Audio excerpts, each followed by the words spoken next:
Hello लोगोफोर, नोंथांमोननि गेजेराव आरोबाव आं मोननैसो गोदान आपडेट लानानै फैलायबाय। नोंथांमोना नायलांदो। गिबि आपडेटआवनो दं देग्लाय 2022 मायथाइयाव आर'नाइ बर' फिल्म प्रडाक्शन बेनारजों दिहुनजानो गोनां गोदान मोनसे बर' सावथुन। बे सावथुननि मुङानो जादों आगर गैयै आर'नाइ। बे सावथुनाव जों गाहायै फाव खालामनाय नुनो मोनगोन swrang Narzary, mwkthang Narzary, joyshree Narzary आरो माखासे गोबांथार फावगिरि खालामदों बिथांमोनखौ। बे सावथुननि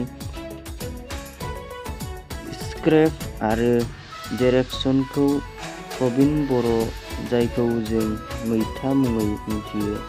ट्रेलाराव नुनाय बायदिब्ला बे सावथुना मोनसे एक्शन ड्रामा सासपेन्स आरो ट्रेजेडीजों बुंफबनाय मोनसे आबुं बर' सावथुन जागोन।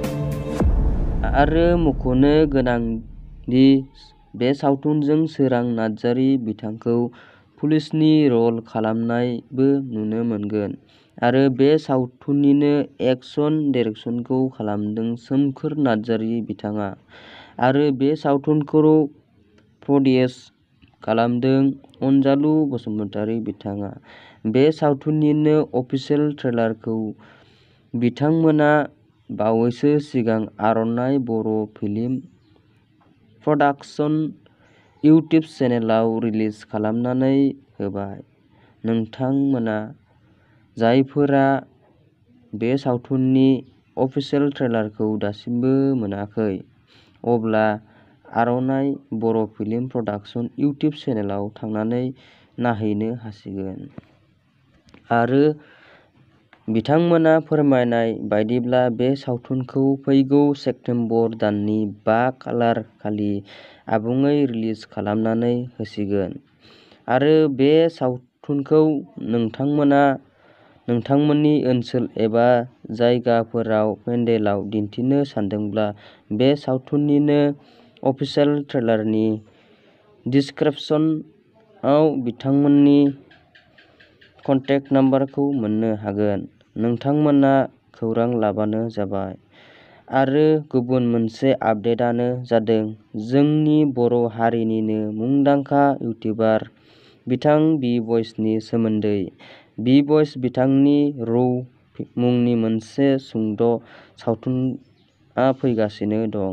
बे बाथ्राखौथ' जों बयबो मिथिखाबाय जानांगौ। आरो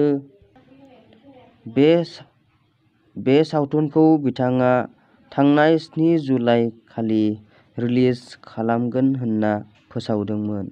आरो बे सावथुनखौ नायनो थाखाय जों बयबो एक्साइटेड जानानै दंमोन। नाथाय बे सावथुननि माखासे खामानिफोरा जाफुङैयाव बिथाङा बे सावथुनखौ रिलिज खालामाखैमोन।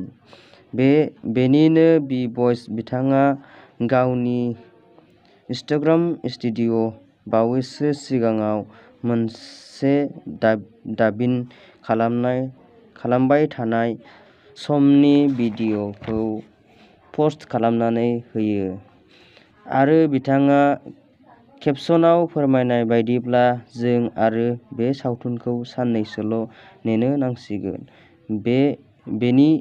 बेनिखायनो जों लोगोफोर साननैसोल' नेनानै थानोसै, अब्लानो जों बे सावथुनखौ नुनो मोनसिगोन। नोंथांमोना बे आपडेटखौ खोनानानै मोजां मोनबायब्ला भिडिअ'खौ लाइक खालामदो, कमेन्ट खालामदो आरो चेनेलखौबो साबस्क्राइब खालामनानै लादो।